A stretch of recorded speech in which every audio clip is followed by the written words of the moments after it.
Hello, Satra Satri Hokol. Eduate classroomলৈ তোমালোকক স্বাগতম আমি এটা সিৰিজ ষ্টাৰ্ট কৰিছো তোমালোকে সাগে গম পাইছাই তোমালোকৰ ইউনিট টেষ্টৰ আৰু হাফ ইয়াৰলি এক্সামৰ কাৰণে গতিকে আজি আমি কি কৰিম এই সিৰিজটোৰ আন্ডাৰতে ফাৰ্স্ট ভিডিওৰ পৰা কন্টিনিউ কৰি আমি আজি সেকেন্ড ভিডিওটো ষ্টাৰ্ট কৰিম ফাৰ্স্ট ভিডিওত আমি কি পাইছিলো যে ট্ৰিগনোমেট্ৰিক ৰেশিও কেনেকে ফৰ্ম হৈছিল তো আজি আমি কি কৰিম ট্ৰিগনোমেট্ৰিক এংগলটো কাৰণ ট্ৰিগনোমেট্ৰিত আমি কি ষ্টাডি কৰো বুলি কৈছিলো যে এংগল এটাৰ সাইডস আৰু এংগল বিলাকৰ ৰিলেশন ষ্টাডি কৰো বুলি কৈছিলো ৰাইট তো আমি লাষ্ট টাইম পালো ট্ৰিগনোমেট্ৰিক ৰেশিও সাইড বিলাকৰ মাজত অকল সম্বন্ধ এইবাৰ সাইডৰ লগত এংগলৰ সম্বন্ধটো কেনেকৈ আহে হেতু চাম ঠিক আছে তো আমি লাষ্ট ক্লাছৰ যেটো আছিল ট্ৰায়াঙ্গল ফিগাৰটো হেতু আমি মনত কৰিম মনত আছে নে তোমালোকৰ যিবিলাকে চাইছিলা তো আমি ট্ৰায়াঙ্গল এটা লৈছিলো এনেকৈ ট্ৰায়াঙ্গলটোৰ নাম আছিল ABC তাৰ পিছত AB ৰ প্যাৰেলাল কে মই DE ড্ৰ কৰিছিলো তাৰ পিছত আমি কি পাইছিলো আমি এনেকৈ পাইছিলো যে ED by EC equal to AB by AC equal to perpendicular by hypotenuse এইটো এটা পাইছিলো ইয়াৰ নামটো আমি কি থৈছিলো সাইন থৈছিলো SINE সাইন তাৰ পিছত এটা কি পাইছিলো নেক্সট যে DC divided by EC is equal to BC divided by AC that is equal to base by hypotenuse এইটো পাইছিলো কোসাইন আৰু এটা পাইছিলো মেইন ৰেশিও যে DE next eta paisilu ED divided by DC equal to AB divided by BC equal to perpendicular by base to etu asile amar tangent main tinta loiso aru ihotor reciprocal bilako paisilu sin or reciprocal cosecant cosine or karone asile secant aru tangent or karone asile cotangent etia kotha hol iate ami ki dekhibole pao je jitu horu right angle triangle asile EDC ইয়াৰে পাৰপেন্ডিকুলাৰৰ যেটো major ডাঙৰ ট্ৰায়াঙ্গল ABC ৰ পাৰপেন্ডিকুলাৰৰ major বেলেগ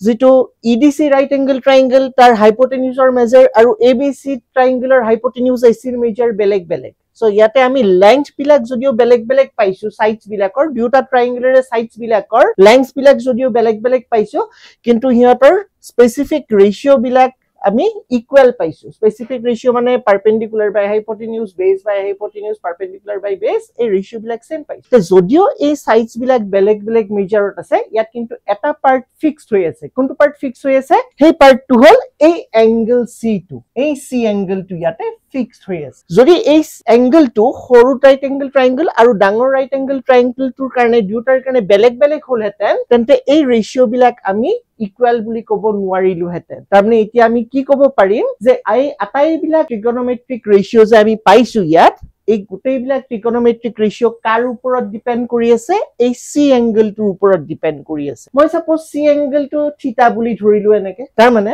এই আটাইকিটা ট্ৰিগনোমেট্ৰিক ৰেশিও যে পালো দুটা ট্ৰায়াঙ্গলৰে যিবিলাক ইকুয়াল প্ৰপৰচনত আছে হিহত বিলাক কি হৈ গল এই এংগলটোৰ ওপৰত ডিপেন্ড কৰি আছে তো এতিয়া আমি কি কম যে এই ট্ৰিগনোমেট্ৰিক ৰেশিওস বিলাক এই থিটা এংগলটোৰ ওপৰত ডিপেন্ড কৰি আছে গতিকে এই থিটা এংগলটোকে আমি কাৰ লগত এসোসিয়েট কৰিম ট্ৰিগনোমেট্ৰিক ৰেশিও বিলাকৰ লগত এসোসিয়েট কৰিম ঠিক আছে ট্ৰিগনোমেট্ৰিক ৰেশিও বিলাক আমি কেনেকৈ পাইছিলো এনেকৈ পাইছিলো sin ইয়াৰ পিছত cosine then tangent after that cotangent then secant and cosecant আমি এনেকৈ পাইছিলো এতিয়া এই এংগল কেইটা আমি কেনেকৈ ইয়াতে ইন্ট্ৰোডিউস কৰিম যেটো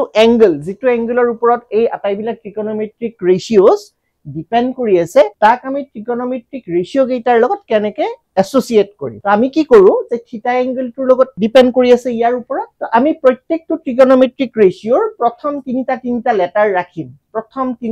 ৰাখিম আৰু তাৰ সাইড আমি এই এংগলটো ইনসাৰ্ট কৰি দিম sin থিটা ঠিক তেনেকৈ কোসাইনৰো প্ৰথম তিনিটা আমি লেটাৰ ৰাখিলো বাকি কিটা লেটাৰ আতৰাই তাৰ জায়গাত এংগলটো ইনসাৰ্ট কৰি দিলো তে তোমালোকে দেখিলেই ধৰিব লাগিব যে এই sin থিটা বুলি যে কৈছে তাৰমানে ট্ৰিগনোমেট্ৰিক ৰেশিওটো থিটা এংগলৰ ওপৰত ডিপেন্ড কৰি আছে ঠিক তেনেকৈ টেনজেন্টৰো আমি কি কৰিলো প্ৰথম তিনিটা এনেকৈ আতৰাই দিলো প্ৰথম তিনিটা আতৰাই দিয়াৰ পিছত ইয়াতে থিটাটো লিখিলো কোটেনজেন্টটো প্ৰথম তিনিটা লেটাৰ ৰাখিলো প্ৰথম তিনিটা লেটাৰ ৰাখি এংগলটো ইনসাৰ্ট কৰি দিলো সবতে তিনিটা লেটাৰ প্ৰথম তিনিটা লেটাৰ ৰাখিম বাকি কিটা আতৰাই তাৰ জায়গাত এংগলটো পুট কৰাই তো সেকেন্ডৰ ক্ষেত্ৰটো ACC sorry মোৰ C2 কেনসেল কৰা গল ACC ইয়াৰ পিছত এংগলটো ইয়াত ইনসাৰ্ট কৰি দিম থিটা এতিয়া কোসেকেন্টৰ ক্ষেত্ৰটো এতিয়া চোৱা যদি মই প্ৰথম তিনিটা লেটাৰ ৰাখি দিও তেনে হলে দেখিবলৈ এই কসৰ নিচিনা হৈ গল সেম হৈ গল সেই কাৰণে কসেকেন্টত কি কৰো আমি সৰি কসেকেন্টত আমি কি কৰো প্ৰথম পাঁচটা লেটাৰ ৰাখি দিও প্ৰথম পাঁচটা লেটাৰ লিখো তাৰ পিছত এংগেলটো ইয়াত ইনসাৰ্ট কৰাই দিও কসেক এতিয়া এইটোৱে কি বুজাইছে এতিয়া sin থিটা তাৰ মানে sin মানে হৈছে ট্ৰিগনোমেট্ৰিক ৰেশিও আৰু থিটাটো হৈ গল এংগেল ট্ৰিগনোমেট্ৰিক ৰেশিও মানে সাইডস বিলাকৰ মাজত ৰিলেশন আৰু থিটাটো হৈ গল এংগেল তো এই গুটেইটোৱে এতিয়া আমাক কি দিব যে ট্ৰায়াঙ্গুলাৰ sides আৰু angular মাজৰ relationship to দিব sin theta গটিকে sin theta যেতিয়া লিখিম ইয়াৰ মিনিং টু এইটো নহয় যে sin theta is not equal to sin into theta বহুতে ইয়াতে গোলমাল কৰে আৰু এইটো ভালকে জানিলেও এপ্লিকেশনত গোলমাল কৰে যেতিয়া both sides same trigonometric ratio আহে বহুত ষ্টুডেন্টে সেই trigonometric ratio কিটা ক্যান্সেল কৰি দেখাই দিয়ে তো ক্যান্সেল কৰিব নোৱাৰি হিয়তো ইনটু হৈ থকা নাই sin থিটা নিজে এটা হৈ গলি এটা অপাৰেশন ঠিক আছে ইয়াক আমি ট্ৰিগনোমেট্ৰিক ফাংশন বুলি কওঁ সো সাইনৰ লগত থিটাটো মাল্টিপ্লাই হৈ থকা নাই গুটেই sin থিটাটোই কি বুজাইছে ৰিলেশন বিটুইন ট্ৰিগনোমেট্ৰিক ৰেশিওস এন্ড এংগেলস মানে ৰিলেশন বিটুইন সাইডস এন্ড এংগেলস ইয়াতে বুজাই আছে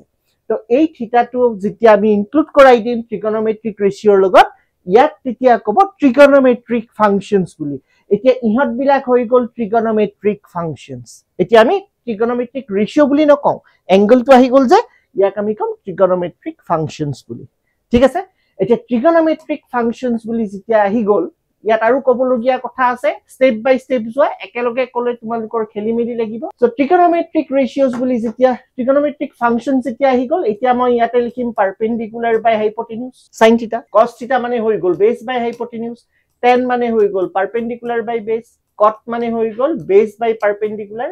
sec মানে হৈ গল sec থিটা মানে হৈ গল sec থিটা মানে হৈ গল হাইপোটেনিউজ বাই বেস আৰু cosec থিটা মানে হৈ গল হাইপোটেনিউজ বাই পাৰপেন্ডিকুলাৰ ঠিক আছে তো যেতিয়াই তুমি থিটা এংগেলটো দেখিছা ট্ৰিগনোমেট্ৰিক ৰেশিওৰ লগত থিটা এংগেলটো আহিছে তাৰ মানে কি বুজিলা আটাইবিলাক ট্ৰিগনোমেট্ৰিক ৰেশিওস সেই থিটা এংগেলটোৰ ওপৰত ডিপেন্ড কৰি আছে এতিয়া তুমি কেনেকে আইডেন্টিফাই কৰিবা যেতিয়া ডায়াগ্ৰাম এটা ড্ৰ কৰিবা থিটা এংগেলটো কেনেকে আইডেন্টিফাই কৰিবা তো আটাইতকৈ সহজ উপায়টো কি আইডেন্টিফাই কৰাৰ ইয়াতে চোৱা যে ট্ৰিগনোমেট্ৰিক ফাংশন এটা যেটো এংগেল তুমি ইনক্লুড কৰিবা সেই এংগেলটো এই যে থিটাটো দেখিছা কি দেখিছা থিটাটো বেস আৰু হাইপোটেনিউজৰ মাজৰ এংগেল হিচাপে তুমি ট্ৰিট কৰিবা বেস আৰু হাইপোটেনিউজ যেতিয়াই ট্ৰিগনোমেট্ৰিক ফাংশনত এংগেল এটা দেখিবা এংগেলটো কি বুলি ধৰিবা বেস আৰু হাইপোটেনিউজৰ মাজৰ এংগেল বুলি ধৰিবা তো হাইপোটেনিউজটো আইডেন্টিফাই কৰাত ইজি হয় ৰাইট এংগুলাৰ ফ্ৰন্টৰ সাইডটো হাইপোটেনিউজ তাৰমানে ট্ৰিগনোমেট্ৰিক ফাংশনত যেটো এংগেল তুমি লিখিবা সেই এংগেলটোৰ এটা আৰ্ম হ'ব হাইপোটেনিউজ আৰু আনটো আৰ্ম হ'ব বেস তে ইয়াক যেতিয়া বেস আৰু হাইপোটেনিউজ আইডেন্টিফাই কৰিবা তাৰ ওপৰত ডিপেন্ড কৰি তুমি পাৰপেন্ডিকুলাৰটো চুজ কৰিবা তাৰমানে আনটো সাইড কি হৈ যাব পাৰপেন্ডিকুলাৰ হৈ যাব তো এইখিনি আমি পালো trigonometric functions so trigonometric ratios আমি প্ৰথমতে পঢ়িলো trigonometric ratio পৰা আজি trigonometric functions পালো so trigonometric function কিটা কেনেকে মই ৰিলেট কৰিলো এতিয়া এইখিনি লৈকে তোমালোকে আজি চোৱা কাৰণ তোমালোকৰ বেলেগ বেলেগ পঢ়াও থাকে আৰু ভিডিওটো চাবলৈ সবৰে ধৈৰ্যও নাথাকে ইমান ৰাইট so কমপ্লিট ভিডিওটো চাবা আজি এইখিনি লৈকে থাকিল নেক্সট ক্লাছত মই ৰিলেশন বিলাক দেখাম আৰু কেনেকে এটাৰ পৰা আনটোলৈকে যাব পাৰি সেইটো দেখাম ঠিক আছে okay fine all the best